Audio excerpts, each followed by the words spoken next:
بسم الله الرحمن الرحيم. وعباد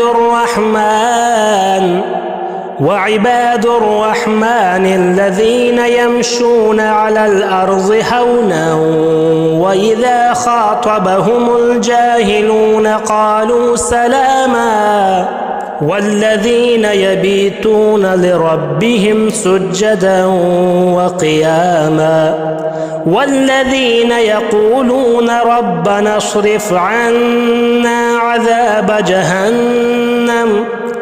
إن عذابها كان غراما إنها ساءت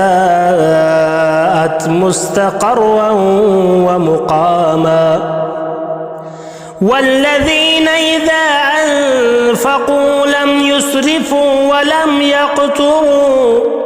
وكان بين ذلك قواما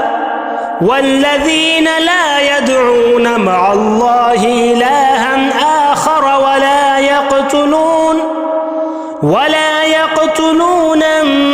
النفس التي حرم الله إلا بالحق ولا يزنون ومن يفعل ذلك يلقى أثاما يضاعف له العذاب يوم القيامة ويخلد فيه مهانا إلا من تاب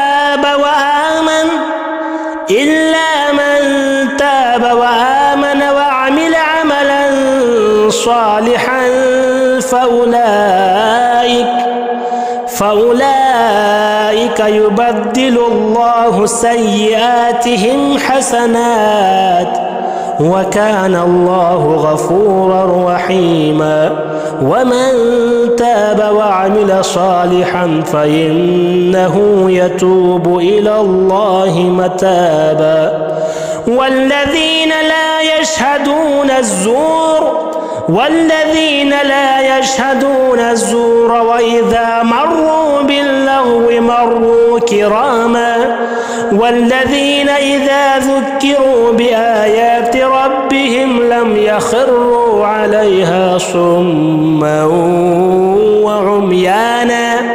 والذين يقولون ربنا هب لنا من أزواجنا وذرياتنا قرة أعين واجعلنا للمتقين إماما أولئك يجزون الغرفة بما صبروا ويلقون فيها تحية وسلاما خالدين فيها حسنت مستقرا ومقاما قل ما يعبأ بكم ربي لولا دعاؤكم فقد كذبتم فسوف يكون لزاما صدق الله العلي العظيم.